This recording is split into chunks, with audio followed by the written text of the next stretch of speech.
So welcome to London Learning Lean. And this talk, I don't know when the next seminar is going to be because I didn't bother organising any, but this seminar is definitely going to happen. And it is Amelia Livingston from the London School of Geometry and Number Theory who's going to tell us her thoughts about algebraic tori. Thank you for the introduction. Yeah, I am trying to formalise algebraic tori. I haven't defined them yet. So this talk is more of a kind of blueprint of finding them in a few different ways, the choices that go into the different possible implementations, and the suspicions I have about the rest of the process. So why do I want to formalise algebraic tori? Because I want to formalise the first paragraph after the introduction in Langlands' paper on the Langlands correspondence for algebraic tori.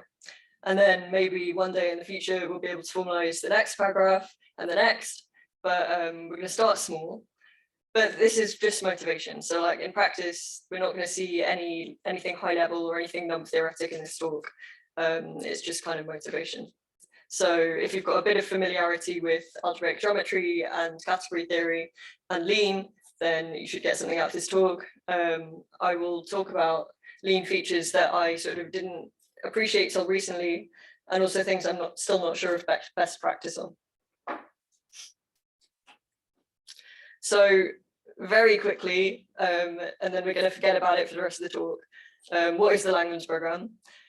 Well, it comprises a vast swathe of modern number theory and conjectures deep connections between algebraic objects called Galois representations and more analytic objects called automorphic representations.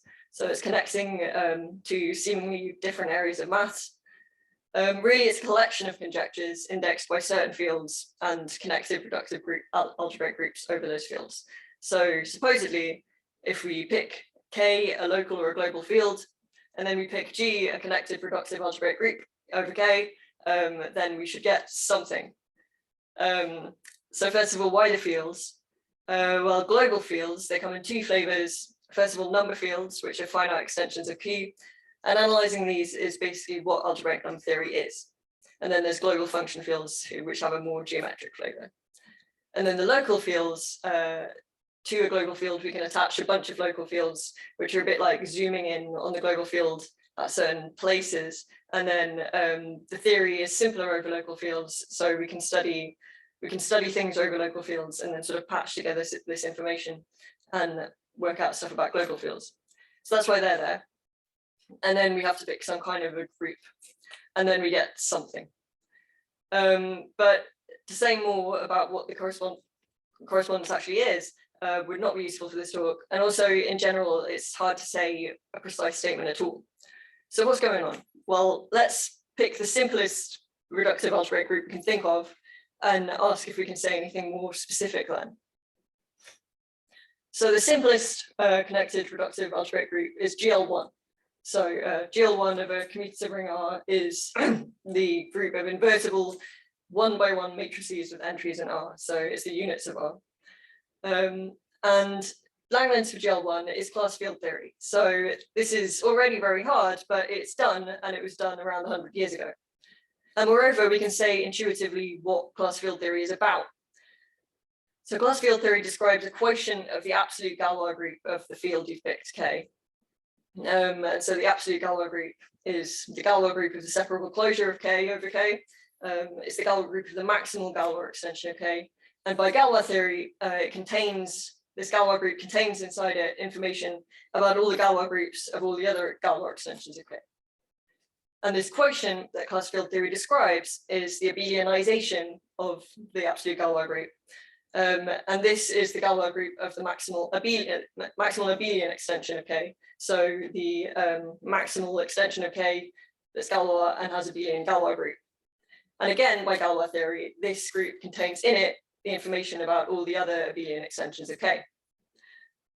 But this is far from the entire story about all the Galois extensions of K. What about all the extensions which have non-abelian Galois group? Well, this is what generalizing GL1 to other reductive groups and then working out what the Langlands correspondence means can tell us about. So what's the next simplest reductive algebraic group? Well, from this, it looks like it might be GL2. But whilst lots is known about Langlands for GL2, it is still not fully solved, and it's very hard. It's connected to modular forms, and like over a global field, to fully state it involves like an object whose existence is only conjectured. So the point is, we tried to find the next simplest case, and it was not simple at all. So what's another way? What's another kind of reductive group that has something in common with GL1, apart from it starts with GL? Well, GL1 is commutative, and the class of commutative connected reductive algebraic groups, these are all algebraic tori. So if we work out what Langlands means for algebraic tori, we can learn a bit more about the Langlands philosophy, and we can also learn a bit more about this absolute Galois group. And the reason we care about the absolute Galois group is that groups are simpler than fields. So we want to analyze these global fields. We attach Galois groups to them, which are simpler and invariant, and then we try and understand them. So yeah. So that's why I want to formalize algebraic tori. But what are they? Well, I'm not going to tell you yet, because a lot of definitions are a little sort of misleading or not useful for our purposes. So a lot of people define them to be algebraic groups, and they define algebraic groups to be a kind of algebraic variety. And then a lot of sources define algebraic varieties to be over algebraically closed fields. Now, we don't want to be over an algebraically closed field because we're doing number theory. We want to study number fields. We want to study much smaller fields. So we're going to assume that K is algebraically closed for a bit and look at, we're mostly going to care about affine stuff in this talk anyway. So we're going to look at some affine algebraic groups over an algebraically closed field just to get some geometric intuition. And then we're going to forget about that, and we're going to redefine everything differently. So a refresher of what an affine algebraic variety is, they are objects that are cut out by polynomials. So if we have a finite set of polynomials with coefficients in K, then the set as a subspace of this AN here means it's just, this is affine n space, and the underlying set is K to the n. So we're looking at tuples of elements of K where all of these polynomials are zero simultaneously. And we can, so we can see a polynomial as a map from affine n space to K just by evaluating the polynomial at points of affine n space. And then we can study an affine algebraic variety by studying the regular functions on it. So these are functions v to k that are the restriction of some polynomial. And these regular functions form a ring called the coordinate ring, and it's isomorphic to this quotient of the polynomial ring, quotiented by the radical of the ideal that cuts out your variety. And the useful thing is that the geometry of this variety is essentially equivalent to the algebra of the coordinate ring, because we're over an algebraically closed field. So we can study the geometry by studying some algebra. And then a map of affine algebraic varieties is one that's sort of the restriction of a tuple of polynomials. And a subvariety is a subset that's also a variety. And then to define an affine algebraic group over an algebraically closed field, it's an affine algebraic variety, which is also a group such that the multiplication map and the inverse map are also morphisms of varieties. So we've got a group structure and a variety structure that are compatible. And a morphism of affine algebraic groups is a morphism of the underlying varieties, which is also a group morphism. So let's see some examples. GA, the additive group of K, so this is the affine line, and then because the underlying set is just K, we can say that the group operation is addition. Its coordinate ring is polynomials. Then we've got GM, the multiplicative group of K.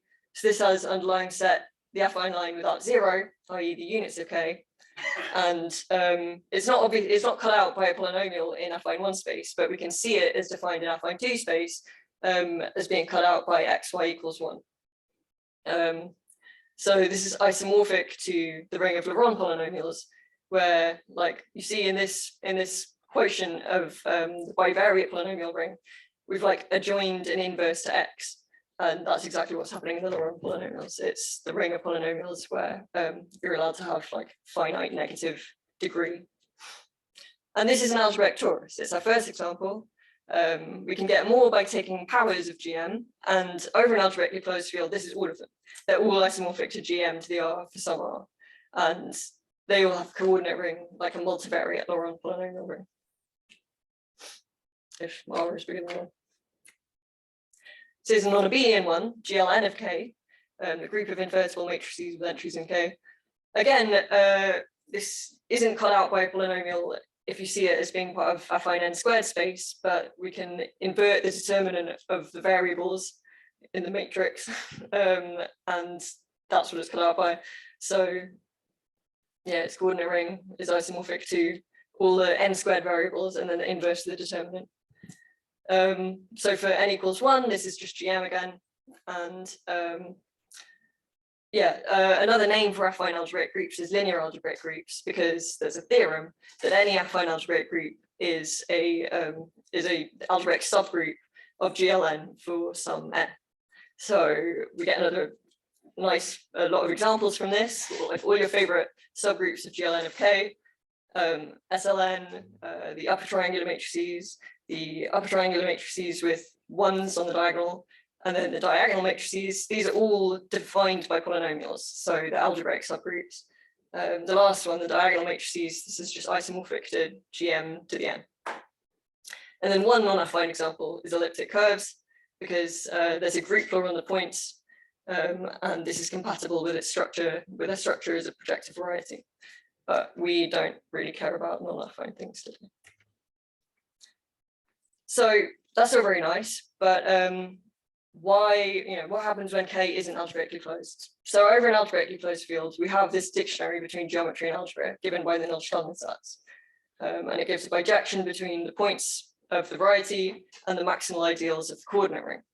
So a point is cut out by this list of polynomials in this ideal, and that ideal is maximal. And then it's useful to extend this bijection to K algebra homomorphisms from your coordinate ring to K. So a homomorphism of this form has to be surjective for dimension reasons. And then it has image of fields, so its kernel is a maximal ideal. And then you can show that it must be evaluation of polynomials at the point that that ideal cuts out. So when K isn't algebraically closed, this breaks. If you tried to define the affine line over Q to have underlying set Q, then that's way less information than is contained in the polynomial ring. So for instance, the ideal generated by x squared plus 1 is maximal, but it doesn't have any solutions in Q, so it doesn't define a real or a rational point. And also you can see it as defining a Q algebra homomorphism from the polynomials to the polynomials mod x squared plus 1. But that codomain is not Q. It's a bigger field, it's Qi, over which polynomials spit. So if we want to attach a geometric object to the polynomials that actually remembers all of its algebra, we have to keep track of a bunch of larger fields at once.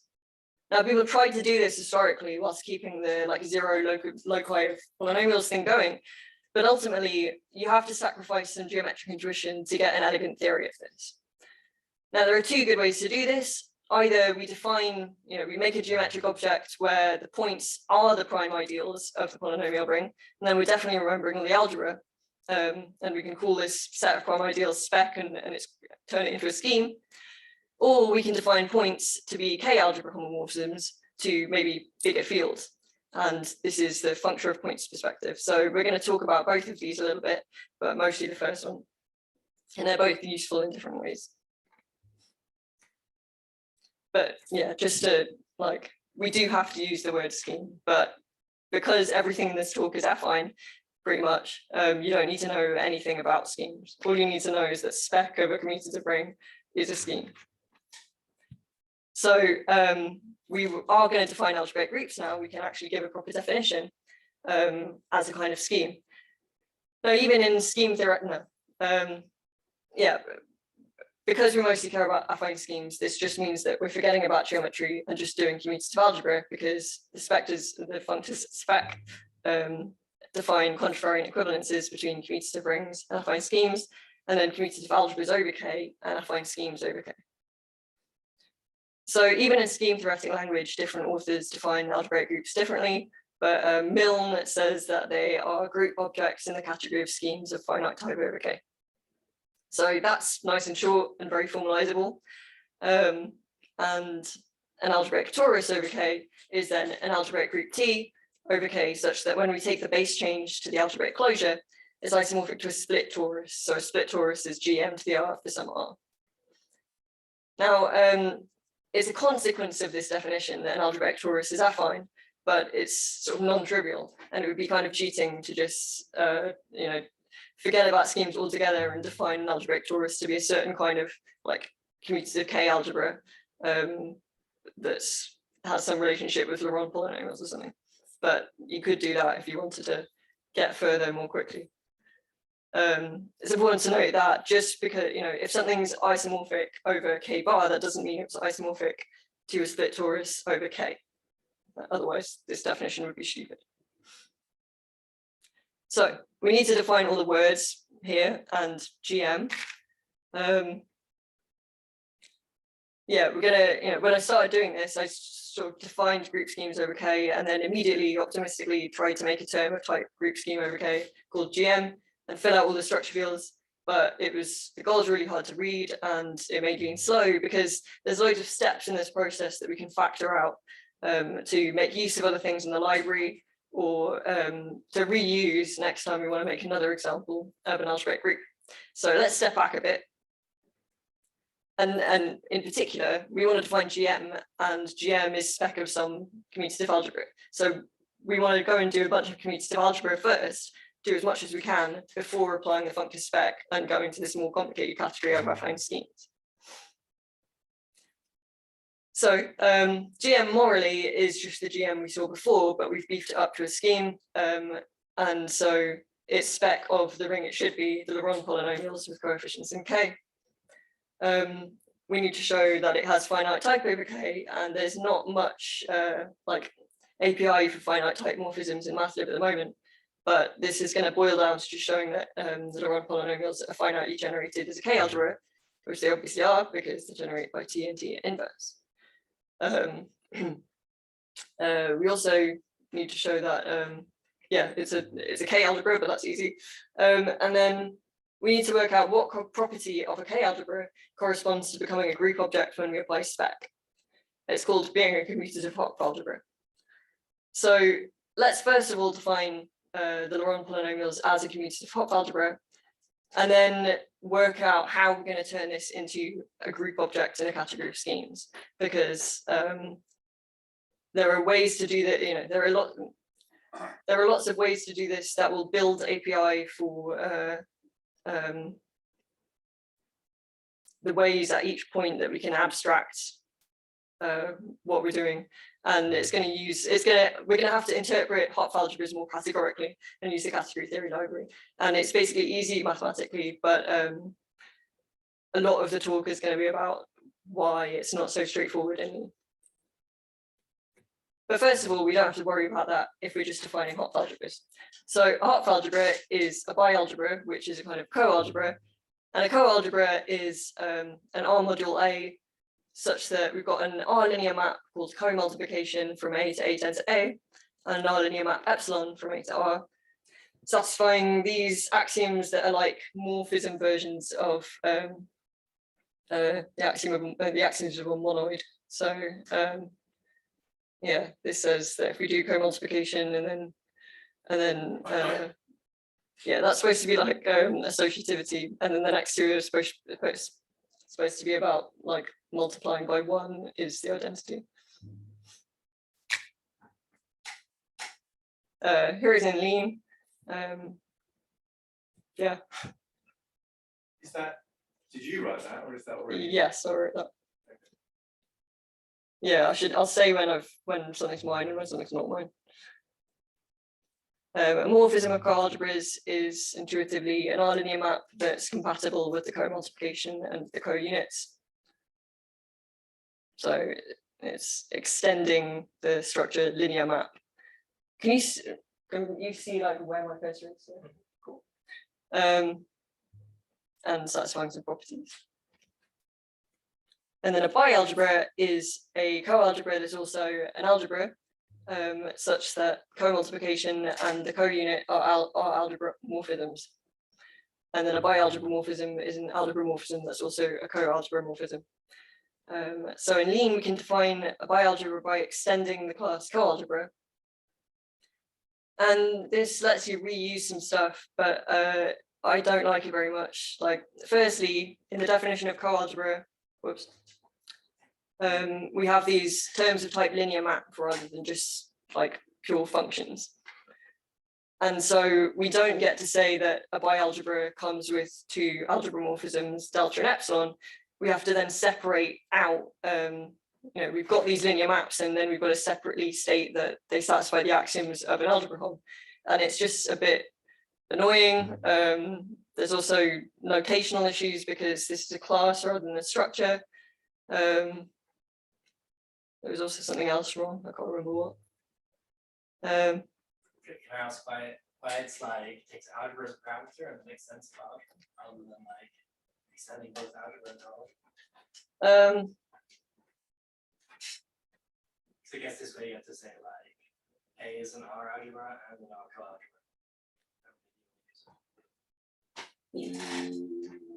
Yes, good point. Yeah. There is no reason for that. I mean, there's a lot of the other annoying thing is that you've got these apostrophes here because automatically in a class the arguments in the structure fields are implicit, so R and A are implicit, and often when you're using them, Lean won't be able to synthesize what coalgebra you're talking about. So you want to have a version that takes these arguments explicitly, and there's some trick you can do with square brackets if you did this, like, to fix this in coalgebra, but then when you try and do it in a class that's extending another class, it doesn't work, and blah, blah, blah, blah. There's a lot of boring like choices you can make here. I tried to completely refactor it and everything got really slow. And I'm just not sure of best practice when it comes to setting up like classes that inherit stuff from each other. But anyway. I think they should be bundled. I think these should be structures that have a structure field that's like A of type V, type V, and then things are a bit nicer. Okay, so a Hopf algebra is a bialgebra plus an R-linear map S from A to A that we call a co-inverse, and it's supposed to make a hexagon commute, but I'm not very good at ticks. So this says that that if we do co-multiplication and then we do the identity 10 to S and then we do multiplication in the algebra, or we do S on the left instead, then this agrees with doing the co-unit epsilon from A to R and then doing the algebra map from R to A. And it's sort of like, the axioms of an inverse, but in reverse. Here is in Lean. Because we're not going to extend this class by something else, we can use this square bracket trick. But there's still annoying things that mean you want apostrophes. And a morphism is just a morphism of the underlying bialgebras. So it's a not immediate fact that S is an anti-homomorphism of algebras and coalgebras. And when A is a commutative algebra, S is an algebra morphism. And this is why that in the commutative case, these are going to correspond to group objects. So to prove that, we need to prove that generally S is an anti-homomorphism. And here's the proof in NLab. We need to set up something called Sweden notation. So normally when you're proving something about elements of a tensor product, you can just do induction. So you can prove the predicate for 0, and you can prove it for things of the form X tensor Y, and then you can prove that the predicate preserves addition, and then you're done. But normally when you're working with coalgebras, you might be wanting to say things about elements that are specifically of the form comal X. And so we can't do induction because you just get a useless hypothesis. So instead, we need to pick a non-unique representative of your elements as a finite sum of things of the term X tensor Y, and then prove that doing this behaves well with linear maps and stuff. And then you can make this compact notation called Sweden notation that expresses these things as these sums. And prove things about the elements. So really what this says is there's a bunch of sums everywhere and there's a bunch of tensor products everywhere. You can't see them because it's clever notation. So I haven't set that up yet, but I've started to. But even without that, we can put this all together and define, we can turn Laurent polynomials into a commutative Hopf algebra. So first of all, we need to make some API for Laurent polynomials. We need the universal property, which says that an R algebra homomorphism out of Laurent polynomials is just defined by picking a unit of S to send T to, and all such morphisms are of this form. And then with that, we can define chimal by sending T to T tensor T, and then prove that it does what it should. Tm is like T to the M by induction on int. And then it's similar for co-unit, which is sending T to 1, and co-inv, which is sending T to T inverse, or T of -1 in lean terms. And then we can make it into bialgebra. That hasn't really been golf, and a Hopf algebra, and that's all very nice. But now we have to show that we can go from Hopf algebras to groups. So yeah, as I said, we're going to have to think more categorically to do this, or we want to at least, to make use of stuff that's in MATHIB. So we can define an equivalence between commutative Hopf algebras and group objects in the opposite category of commutative K algebras. That should be, yeah, we also have, there's an equivalence in MATHIB between commutative rings and affine schemes. And then if you prove some stuff about over categories, then you also get that affine schemes over K are equivalent to commutative algebras over K, contrarily. And yeah, the over category of an object X in a category C is all the objects with a morphism down to X. And the morphisms in the over category are morphisms that make the appropriate triangle commute. So that if you do the morphism and then you do the map down to X, it's the same as just doing the map down to X from the domain. So the category of affine schemes over K is actually the category of affine schemes with a morphism down to spec K. So what we could do to sort of abstractly show that what we're describing as group objects is that first of all, we could show that affine schemes over K and the opposite category of commutative algebras over K are both a certain kind of monoidal category. This is mathematically easy. And then we could show that commutative Hopf algebras are group objects in the opposite category of commutative algebras. And here, I think the only content is showing that S is an algebra morphism. And then show that the equivalence we've already defined between the affine schemes and the commutative algebras is monoidal with respect to these monoidal structures we've given. Again, that's easy. And then show that monoidal functors of appropriate monoidal categories map group objects to group objects. This is also easy. I haven't defined all the sort of words yet, like what a group object is, but I'm just trying to, this is the blueprint of what I would like to do, but there are problems with it. What does it mean? Yeah. The equivalence to monoidal? When it's one of the functors define it. A monoidal functor is like a functor plus an isomorphism objects between like f of x tensor y and f of x tensor f of y. So it's not an equality. No. Okay, great. So first of all, heuristically, we're going to be working with the category theory library, and in Lean, doing category theory means something slightly different to in real life. So like in real life, if you use the word morphism, you're not doing category theory, you'd have to be doing something more complicated. But in Lean, if you're using the notation for a morphism in a category, you are using the category theory library, and it has some kind of quirks that you've got to get used to when you're using it, which I'm going to talk about a little bit. So first of all, like for most categories that we care about, we have like a non-categorical version where a module is a term of type with some instances on it. and a linear map, a morphism of modules, is a morphism of types with certain instances on. But then in category theory, a module is a term of type module R. And all the categories have capital letters, and we can use this long arrow to denote a morphism. So, sorry.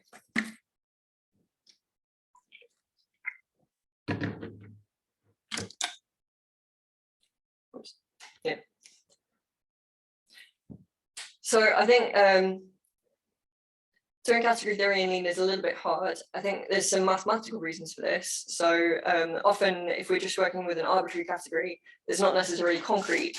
We can't work with elements of the objects. So if we want to prove maps equal, I mean, you just end up with like a lot of compositions of maps equaling another composition of maps in some big commutative diagram. And because you're working quite abstractly, you don't get like simpler forms of the maps involved on each side.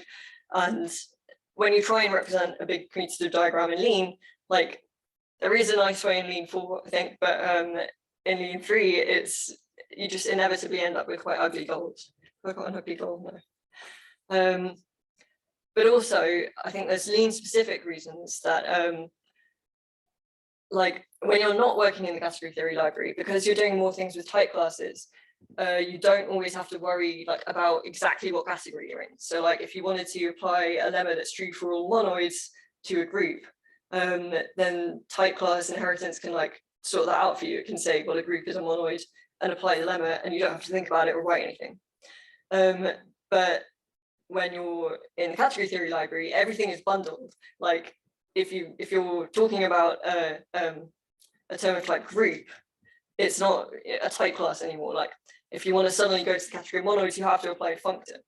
And so everything gets a bit more verbose. You're applying more functors and also more like just more like more functors that like in real life maths you just wouldn't notice, I guess. And so when you're working in like an actual category, I think trying to show that the categorical version of a specific category agrees with stuff in the non-categorical version, Lean often gets quite slow. The goals get harder to read, and you have to stop relying on definitional equality, because you're using structures that have a lot of layers in them for Lean to unfold. And so DSimp does stuff like unfolding definitions and then seeing if both sides of the equality reduce to the same thing. No, it doesn't. Ruffle does that. And yeah, basically, I don't really understand why sometimes like proving stuff about specific categories in Lean is slow, but it just means that stuff that would be mathematically simple is sometimes you have to work out exactly what like functions that like are unfolding definitions DSimp would apply if it worked and didn't time out. And then you have to state these unfolding lemmas as lemmas that have proof referral, and then you have to put them in massive simp blocks. And yeah, that's why some of this is going to be hard. I think there's also like a more specific problem that I'll talk about later, that is coming from, we want to use the stuff about monoid objects in MathLib, and then reuse them to prove stuff about group objects. But there's going to be a problem with that as it currently stands. So I'll talk about that later. But anyway, let's like get into the category theory. So what's a monoidal category?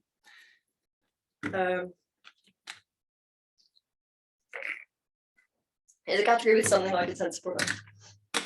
So a bifunctor that's called the tensor product, and an object called the tensor unit, and some natural isomorphisms that say that tensoring is associative up to isomorphism, and tensoring the tensor unit is like doing nothing up to isomorphism. So obviously modules are a monoidal category with the tensor product as the monoidal product and the underlying ring as the tensor unit. And then we have some like diagrams after commute. So there's a very flat pentagon and a triangle. And then in lean, I thought this was going to be bigger. You see that? Yeah, here it is in lean. So first of all, they don't define this is, I didn't make this. They make the tensor product just a function rather than a functor, so we can use notation for it. And then you like separate out all the functor axioms. Then they've defined the tensor unit with square brackets to make the category we're in an explicit argument, because otherwise Lean's not going to know what it's the tensor unit of. These full stop obviousies mean that when you're trying to define a term of type monoidal category, if you leave out tensor comp, then Lean will try and use obviously to fill it in for you. And obviously just calls the tactic tidy, which is like a multi-purpose tactic that tries a lot of different things like simp. And you can do this with other tactics as well if you put them after a full stop in a structure field. Some more quirks of this, you can see the long arrows for category morphisms. You can see the double arrows, and this means composition. It's in the opposite order to like the rest of mathlib. So the map on the left goes first, and then the map on the right. And that's all to say. And yeah, the pentagon is like less intuitive than the first pentagon. Okay, so first of all, we said we wanted to say that commutative algebras are a certain kind of monoidal category. And the first way I tried to do this, for just algebras by copying and pasting the file that defines the monoidal structure for modules and then changing the words module to algebra everywhere. But it was really painful. I thought it would be easy. Even the lemmas that don't involve any category theory were slow. You could try and, yeah, like tensor product.x underscore threefold is like about the tensor product of modules. And then if we preface it with algebra, we've got the algebra instance on the tensor product as well. And so it's the same thing, but essentially, but the original lemma doesn't work, or it does, but it's horrible. And then we define the associator. In the file on modules, we don't need this by apply because everything just works, but here we need by apply to make it not time out, so that to help with unification. I don't really understand. And then, so I tried to do this for commutative algebras, and you think like, you know, all we're adding when we go from algebras to commutative algebras is like a proposition. We're not adding more data, but the corresponding associator times out. I don't know how to fix it, so that was disappointing. So there's another more elegant way to define a monoidal instance on the category of commutative algebras. So I will explain what's involved in that. So a monoid, yeah, we need to explain monoid objects anyway. A monoid object in a monoidal category is an object that is like a monoid. So we have a multiplication morphism mu from m tensor m to m, and a unit eta from I to m, satisfying, yeah, I could have ticked that, satisfying things that look like monoid laws, but because we're not in a concrete category necessarily, we have to state them in terms of morphisms.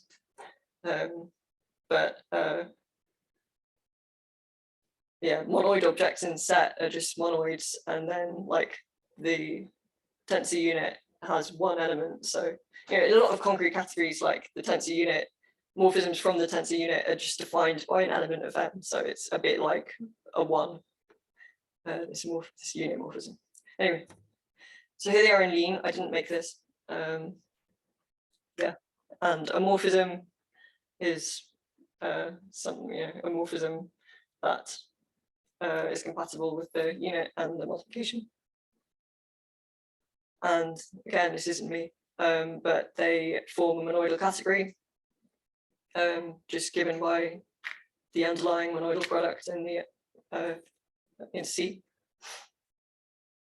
And also monoidal functors send monoid objects to monoid objects. So we are also going to need to find commutative monoid objects.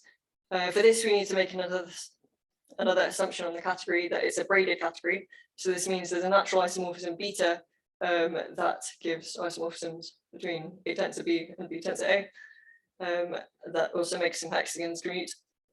And a commutative monoid object M in a braided category C is one that such that if we do beta and then multiplication, then it's the same as just doing multiplication.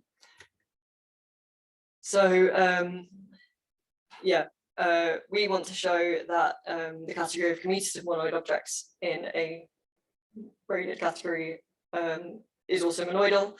And I tried starting to show this. I think we also need to show that, to assume that C is symmetric, unless I proved it wrong. And that means that, doing beta and then doing beta again is the identity. And So beta is what? It's A tends to beta, B tends to rho. Yeah. Ah, okay. Yeah. So yeah. So to prove that, so we know that we can take a tensor product of two commutative monoid objects and get a monoid object, but we need to show that that monoid object is a commutative monoid object. And this involves showing that a big dodecagon commutes. I didn't know how to tix it, but I showed it on paper and it was confusing. And yeah, that's what the goal looks like. So you need some tricks. So I'm going to talk about some tricks. Is the proof complete? No, I did it all on paper and then I did like half of it in Lean. So that's half of it. I haven't finished, but yeah. So some really important things here is that in a concrete category, we can do X to show that two maps are equal, and then everything gets. So that means let's check that they're equal in elements.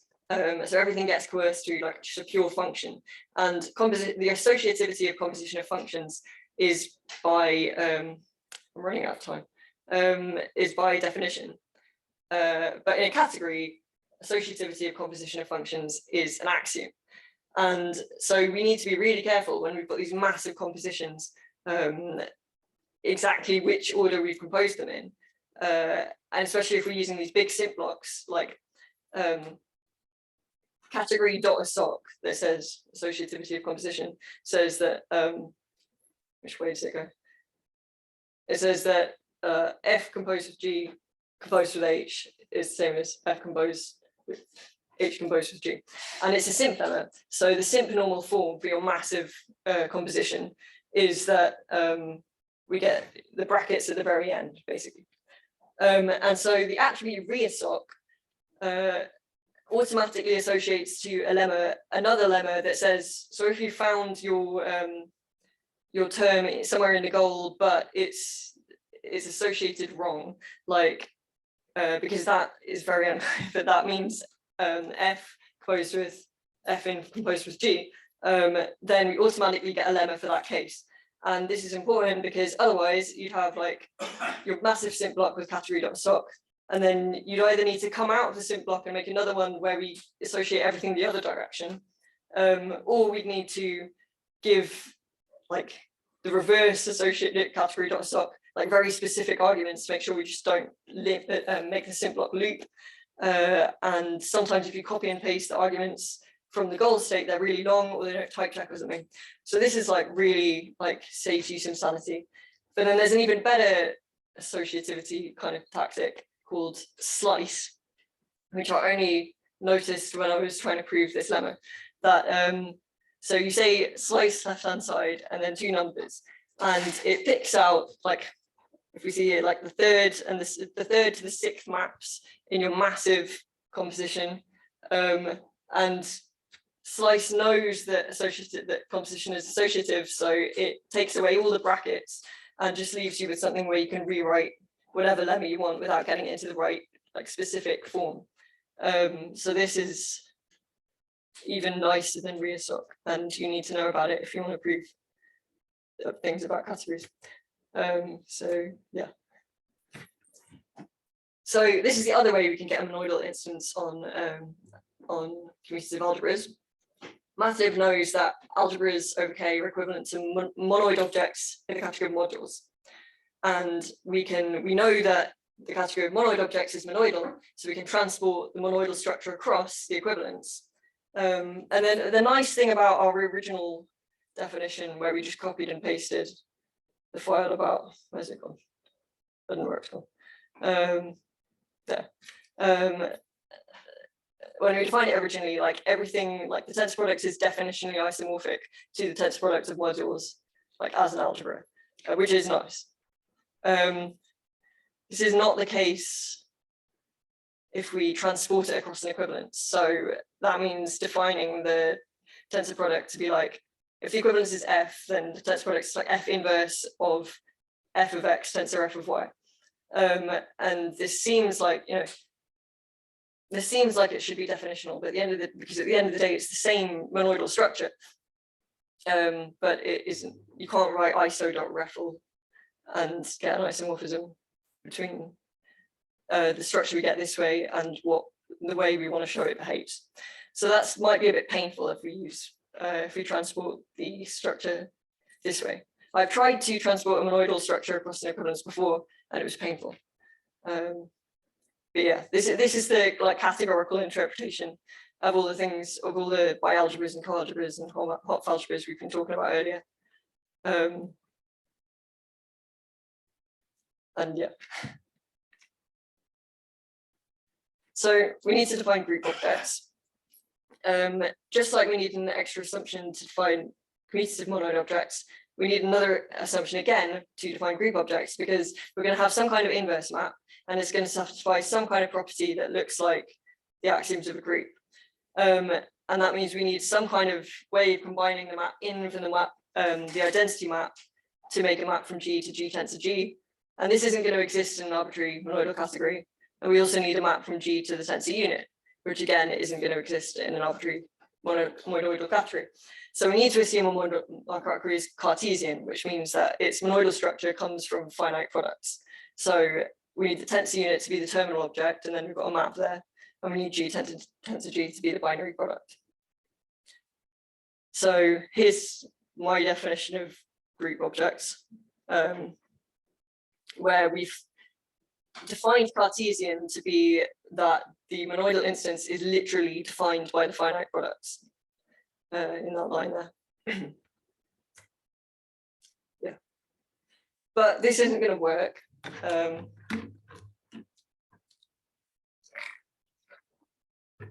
Because the monoidal instance, you know, we want to do all of this stuff about monoid objects and use this stuff in MATLAB, and then we want to extend it because that's economical. But the monoidal instance we get that way on the opposite category of commutative algebras is supposed to come from the monoidal instance on commutative algebras, which are not defined by products, they're defined by co-products. So this is not the monoidal instance literally attached to finite products. There's another thing called monoidal of chosen finite products, but that's not going to help us either, I don't think. There are two options here. We could either define Cartesian as a predicate, so we can require that the monoidal structure is such that A tensor B is a product. It's nice because the products are defined with a universal property. So we can just check that the monoidal structure satisfies these universal properties. And then we still get to let group objects extend monoid objects. Or we could just define group objects without using monoidal categories at all, and then we don't get to use them.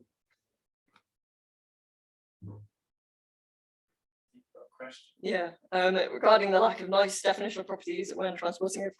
Okay.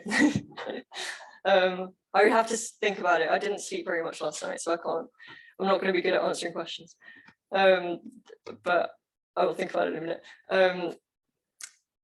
So yeah, we could just not extend monoid objects, and then we don't get to reuse the stuff in MATLAB, but it's still not going to be too hard. We could like copy and paste a lot of stuff and then change the right things here and there, and that would be quick. It would just be like inelegant, but then so we could define group objects in any category with finite products, and then define a functor from group objects to monoid objects, I should say, afterwards, and link it all up. So this is what I did at first, before I like knew about the subtleties of going from monoid objects to group objects. So that's what it would look like. Oops, why isn't this working? Okay, so with that, let's go with the original definition of group, which extended monoids. We can define algebraic groups, so we can define finite type, and then we can define the algebraic schemes over K to be the full subcategory of schemes over K that are finite, such that the map down to spec K is of finite type. Derived category means unfold the definition and see that there's a category instance on full subcategories, so we know that this is a category. A full subcategory means that the morphisms are just the morphisms in the category of schemes over spec K. And then we know that we know that we have fiber products of schemes, and so in that category of schemes over K, these turn into binary products. So Mathlib knows that we have binary products of schemes over K, and it knows that we have a terminal object in that category. It's just spec K. But then we need to check that the product of schemes over K, finite type schemes over K, is finite type over K, and that spec K is finite type over spec K. And then once we've done that, if we just say sorry some of these, then because group needs a category with finite products, but then given that, we can define algebraic groups over K. So there's a definition. Okay, so yeah, there's another perspective on this that we mentioned briefly at the start, where we can see group objects in a category as the category of representable group functors. So contravariant functors to group, such that when we see them as a functor to set, it's representable. So that means there's an element, there's an object X and Z, such that our functor F is naturally isomorphic to the functor that sends Y to morphisms in the category from Y to X. So we said earlier that associating a geometric object to an algebra A, we could declare points to be R algebra morphisms from A. So the B points of A would be R algebra morphisms from A to B. Now, spec is contravariant, so it flips the maps around. And so you can see how we sort of go from there to a scheme. You can attach a functor of points by doing this. And so a group object is the functor of points of an object such that each set of points is actually a group. And this perspective is really useful for finishing the first paragraph of the introduction of that language paper, but also it's useful for there are axioms in the definition of a group object that are unnecessary, just like in the definition of group. And I don't know how to prove that just from that perspective. But if we define the equivalence between these two definitions, then I think you can use Unaida's lemma somehow and prove that those axioms are unnecessary by going across the equivalence and then reducing to a question about actual groups, because then you can appeal to elements and things are easier. So the first thing I did in this project was mostly show that those two definitions are equivalent. So I made the functors each way, and I made the unit, but I didn't prove all the lemmas about it, and I didn't make the co-unit yet. But it was nice because we're not working in a specific category, we're working in an arbitrary C. So Lean was nice and quick. The goals were hard to read, but if you have a pen and paper, it's okay. The functor, attaching a functor to a group object was trivial, and then attaching showing that attaching a group to a representative functor was you have this natural isomorphism between your functor and some Hom functor, and basically you just have to apply naturality loads of times to different arguments to show that the representing object can be upgraded to a group object. But yeah, I haven't really talked about any algebraic geometry words apart from spec, but before I tried to do all of the monoidal stuff, I'd start trying to define GM as a functor, sending a k-scheme Y to the unit of its the global sections of its structure sheaf. Yeah, I can't really remember how this went. Like maybe the goals were too complicated because I think it made me realize that I needed to like factor out more stuff about Algebraic polynomials and stuff. But yeah, there's some of it. But clearly mostly using stuff that was already in MATLAB. I've nearly run out of time. This isn't very well. But once we do have a definition of GM that works, the next step is to define an equivalence between some lattices with a Galois action on them and isomorphism classes of algebraic Tori. So yeah, so if we've got a Galois extension K of F and an algebraic torus which splits over F, then I'm not then we can define the character lattice of T. Normally when people define the character lattice, they define it over the algebraic closure, but I assume that if we're assuming that T splits over a smaller field, then we can still define it over the smaller field. I haven't really checked like the details. But yeah, the point is that this character lattice, the set of algebraic group morphisms from the split torus to GM is, we can take that, we can see it as morphisms from GM to itself to the R, and then these are just defined by K algebra morphisms from the Laurent polynomials to themselves, and you can show that you know, these are going to be defined by picking a unit in the Laurent polynomials, which you can show all of the form like R times T to the N for some N and for some non-zero R. And then because these have to be like Hopf algebra morphisms as well, if you use the lemma, like the axiom about the co-unit, you can show that the coefficient has to be 1. And so all of these homomorphisms are given by sending T to the N for some N. So this is just the integers to R. And also there's a Galois action on it. So that's the next thing to do. And then, yeah, like the next sentence in the paper is, it is well known that there is this correspondence, and it's not well known to MATLAB. So yeah, but I don't know when I'm going to get there.